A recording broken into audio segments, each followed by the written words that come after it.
Hello and welcome to Your New Jersey. I'm Lisa Marie Falbo. On today's show, we'll meet one of the New Jersey winners from the Craft Beer Marketing Awards. But first, Lori Ann Palmieri was on a leisurely flight from New Jersey to Arizona when suddenly crisis struck.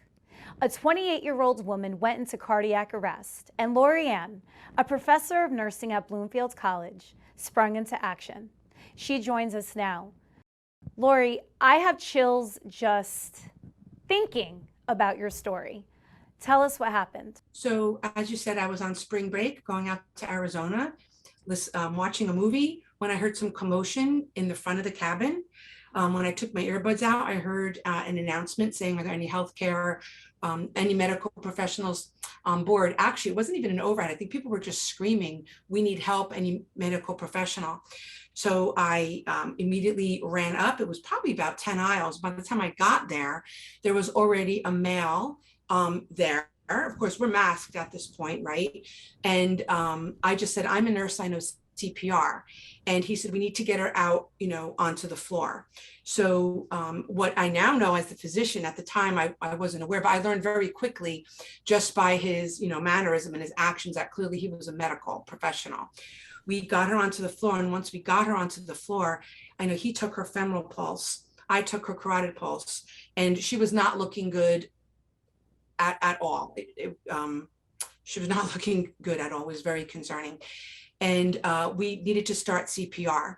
It's interesting because I probably should have wrote every little detail down immediately after the incident, because you forget those little details. But looking back at it, the whole, CPR compressions really only lasted about 90 seconds, but it seemed like it was 90 minutes because it was just so intense. Were you just laser focused on the patient, or were you also tuned into the passenger's reaction? People were really pretty respectful of our boundaries. I did give a quick look around. I said, no photographs, please, no video, please, because it's a very sensitive experience for the patient. It's very personal. Once we found out that there wasn't a pulse and we did one round of CPR, the flight attendant, I believe it was a flight attendant, brought me the AED. I start getting the AED together. The physician applied the AED. Of course, that was a little bit of a commotion itself, but we did get the AED on. And then that's where no shock was advised. So we continued CPR. I believe we did one full round of CPR, then asked for the AED again to let us know. And that's when the AED said no shock advised. With the second round of CPR, that's when I felt her moving, because the physician and I were sharing the roles. For those who know CPR, you're sitting next to the patient, right? You're on your knees next to the patient. But in an airplane, we couldn't be on our knees next to the patient. So for the physician was straddling the patient, and I was coming from above her head doing compressions that way, if that makes sense. And while I was doing compressions, I didn't know if I was compressing too hard, but I said, is she moving? And then when I looked down, I saw her left shoulder move, and then I saw her head move. And it really was, to me, it was a miracle, because only about 5% of community-based CPR, community-applied CPR, actually ends up successful. So what that means is 5 out of every 100 times that CPR is done outside of a hospital, is there a success? So being that we were up in the plane, I was not, I was hopeful because she was young. And I also asked her, the passengers she was flying with, if she had any medical history. Did she have any seizure disorder? Did she have any other history that I needed to be aware of? Any high blood pressure, any heart problems? And they said, no, no, no, no, no. So here you have a young 28-year-old female who, fortunately, this was just a very spontaneous event that ended up with a very positive outcome. I want to know, how fast did the plane land? I mean, you were at cruising altitude, right? You were over Oklahoma. You were, 36,000 feet up in the air. How fast did you land? I'm going to say about 20 minutes, maybe. It was pretty fast. They got down as fast as a plane could descend. So I think during the event, once they knew there was a medical emergency on board, and it was a cardiac emergency, I believe that even during our CPR and the post care, they were on a descent. And by the time we landed, the EMS was already there waiting at the airport.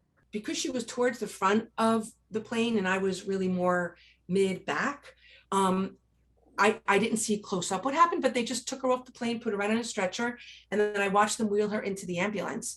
And then we went on our merry way. Of course, the pilot thanked the physicians on board. I'm not a physician, but I, was happy that he, of course, was grateful that one of his passengers was saved. And I just kind of went on my trip. Of course, I was a little traumatized because I wanted to know what happened to this young lady. So then several hours later, when I landed in Arizona, at the baggage claim, I actually ran into her friends who she was traveling with. And this had been a couple hours later. And I said, oh my goodness, please tell me how she is. And that's when they said she was getting testing, but they didn't find anything life-threatening at that point in time. So that was really good to know. Of course, disconcerting for her, because why would a young lady have this medical incident? But I hear that she's doing well, from what I understand. Which is the best news. Absolutely. But what if you weren't on the plane and the physician? This isn't the first time, I'm sure, that a physician would have responded alone. And I'm pretty sure that he could have done it well with the flight attendant. And this is not the first time that I've responded to something like this alone. I've been in the grocery store, I've been in the mall, and this has happened, before. That's before social media. So this kind of attention, I think, was brought upon us because of social media. So, and if neither of us were on the flight, I did ask the flight attendant, they are all CPR trained. So, and so are people, so are regular lay people. A lot of the public is CPR trained. I think the reason why this was such a positive outcome is you had two trained professionals who really knew what to do and didn't have to think about what to do and were not, frightened as to what to do. So I think that's the piece that was in our favor is we've been trained and we do this, unfortunately, all the time. So we just knew right what to do. But I think that passengers and flight attendants could have had CPR provided. I just pray that there would have been a positive outcome. We'll never know. We don't want to know, right? No, it had a happy ending. Thank God for that. It had a wonderful ending. And this is why the young lady who I never actually met, but I did see her on a TV program. I was so thrilled to find out that her employer, in honor of this wonderful event, is going to be training all of her colleagues. I think the person is going to be footing the bill so that everybody can learn CPR. It's a wonderful skill. And I think it should be taught in all high schools. I think every high school student that graduates, whether it's a private school or a public school, should learn CPR. They're going to be citizens of their community. You don't know where you're going to be when you're going to need this life-saving skill. 100% agree with you. I was in a meeting once back in 2013, and a gentleman gave a presentation to the group, and then he collapsed. And only one person in the room knew how to do CPR, how to use the defibrillator, and we watched this gentleman, unfortunately, pass. Yeah. And it scarred me and haunted me for so long, to the point that I engaged with my local police department to get certified in CPR.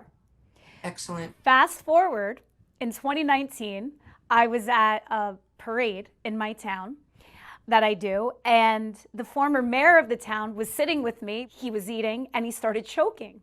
And because of my CPR training, I saved his life because I dislodged the piece of chicken, and I never would have been able to do that if I didn't have that CPR training. Absolutely. So it is so important. I feel like I should go back and get refreshed. Yes. After talking to you. Yes. And you should, because things do change.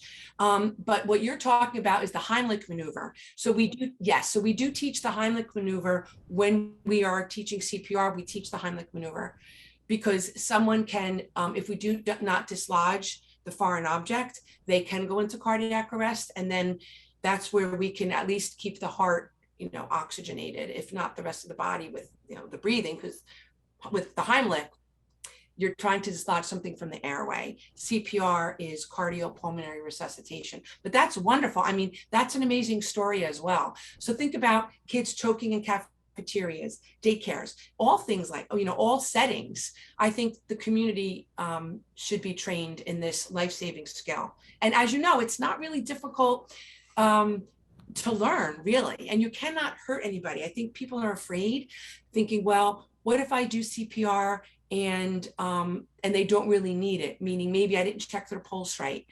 Well, you're not really going to hurt them per se. They're going to be injured if you don't do anything. But if you do something and they're actually okay, you're not really going to cause harm. Well, I want to switch gears and talk about your education background with Bloomfield College. Okay, so I'm a professor of nursing there. When I finished grad school many years ago, that's all I'm going to say, I was hired there as a student teacher, and then they hired me in the fall. I've been there 15 years. Prior to that, I had a 20-year career in nursing, in the hospital and long-term care for 20 years, and then I transitioned into education. So I've been there for 15 years. I still attend clinicals, meaning I still bring students into the clinical setting. And of course, I need to be CPR certified, updated every year. Right now, it's every 2 years. Medical professionals can be certified every 2 years. I love where I teach because we really cater to minority serving population, especially Black and Hispanic. Our institution is something called a PBI HSI institution, meaning a predominantly Black institution, and a minority serving institution, as well as an HSI, which is Hispanic serving institution. And the reason why that's so important is when you look at, according to the US Census Bureau, most of our nurses do not reflect or do not look like our patients, right? So we want to produce nurses who look like our patients, right? We do not have enough Black and Hispanic nurses out there in our communities working with patients of their own cultural background. And that's really important, is for people to be able to connect with a nurse of their own cultural background. So I love working with my students because I can say I learn just as much from them as they learn from me. I learned so much about different cultural backgrounds, different teaching strategies about what might work with one cultural background, whereas maybe not so much with another. So I just love my students. I love teaching at Bloomfield College. We have an amazing nursing program too. We have a very good, excellent, I should say, NCLEX pass rate. That's the exam that the students take to become a licensed professional nurse. And the team that I work with, it's a small team, but we all work very well together to have a very high NCLEX pass rate, so we can get these students practicing in their local communities, helping to serve their local communities. Nurses are so important. Hopefully, maybe this interview inspired somebody watching to want to become a nurse and study with you. So if that is the case, where can people find out more about the Bloomfield College School of Nursing? Or they just have to go onto our website, bloomfield.edu, and just follow the prompts, to get to nursing. Currently, we are in the process, we hope, of collaborating or merging with Montclair State University, so we can have a larger program. We're going to merge our resources together, but that's only going to make us hopefully bigger and better. And just on another note, thank you for highlighting that, because I have to tell you and the public that we are still in a very dire nursing shortage. And for those watching that were maybe inspired to get CPR certified, where can people find a program? Local hospitals, if they go onto their local hospital website, they can really get it anywhere. Medical professionals would really need to get it from the American Heart Association, and it's good for 2 years. But again, police department, fire department, local hospital, very easy to get, very easy to find. And it's actually fun. You get to meet people in your community, and you feel really confident about that skill, because again, you might be in the mall, the grocery store, the park. You just don't know where you're going to need this skill. Lori Ann, it's not too often that we have true heroes on the show, and you are one of them. Thank you for what you did on that flight and what you continue to do within the community. Thank you for having me. Appreciate it. The Craft Beer Marketing Awards recently recognized 3 New Jersey breweries for their outstanding achievement in beer marketing and design. Joining us now to talk about this prestigious honor is the award co-founder, Jim McCune, and one of the winning designers, John Turner of Boy Burns Barn. Welcome, gentlemen. Thank you. So Jim, let's start with you. I love the concept of these awards. What gave you the idea to develop them? My partner and I have been in the craft beer marketing business for quite a few years, and we basically wanted to enter our own work, and that did not exist. So we looked at each other and said, do you want to start the Craft Beer Marketing Awards? And that was 2019, and we're just about to start our 4th season. Jim, you are the co-founder of these awards. Tell us about your other partner in crime. We have Jackie DeBella. Jackie and I have created this from scratch, as I mentioned. Took us almost a full year to create the program. And we also are sponsored by the EGC Group in New York. And what are your backgrounds? We're both in craft beer marketing, beverage marketing with a specialty in craft beer. And then how did you two come together? We both work at the EGC Group. And our third co-founder is Ernie Canadeo, and he was the one who let us do a side hustle. So Jackie and I run this program completely on our own time. Wow. And then who is involved in the community? Because in browsing your site, it looks like you have sponsors. We have some incredible sponsors, 3 years in a row. Hillebrand Gorey, they're our presenting sponsor. If you visit our sponsors page, you'll see the incredible partners that we've been fortunate to work with. And if you're in the industry, we really, we asked for you guys to reach out to them. Great. So your first awards, though, was it in 2020? Correct. It took about a year to produce the website and the back end that does all the judging. So we launched in September of 2020, right into COVID. I was going to say, that's an interesting time to launch anything. What was your experience with that? We were pretty lucky. It didn't really affect the competition at all.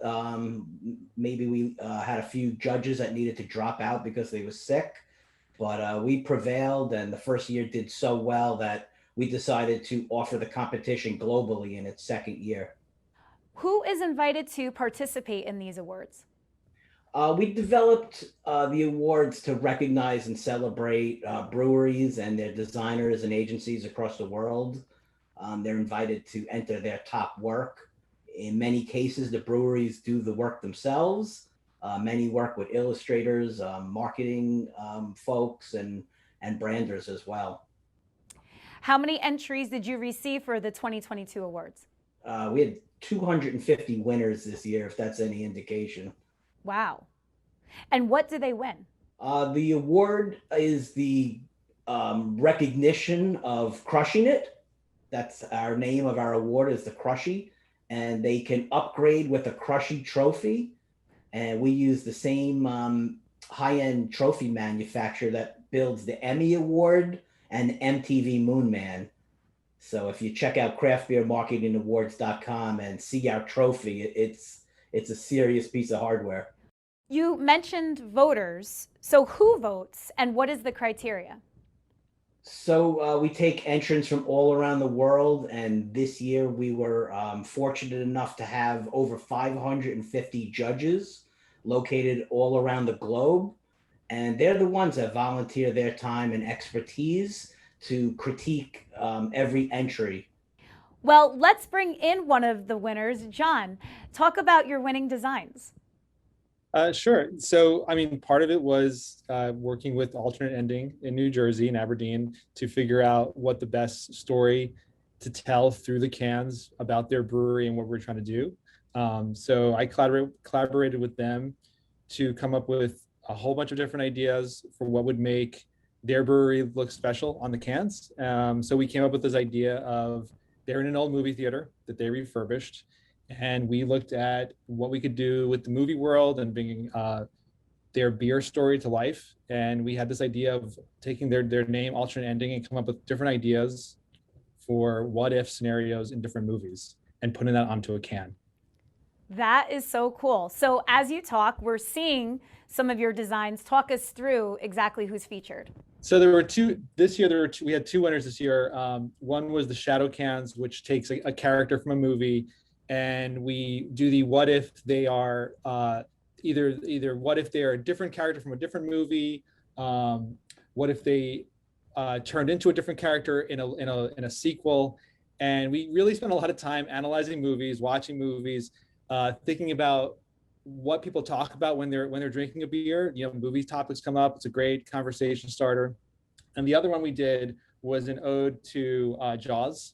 So because that's a local story around where the brewery is, we wanted to bring in the famous mural from the Jaws movie and kind of bring that into a vintage can and do something that was almost as if this came out of the movie itself from that era in the 70s. And this is the can that we kind of created to sort of look like it came from right out of Amity. And it does. I mean, you did such an amazing job.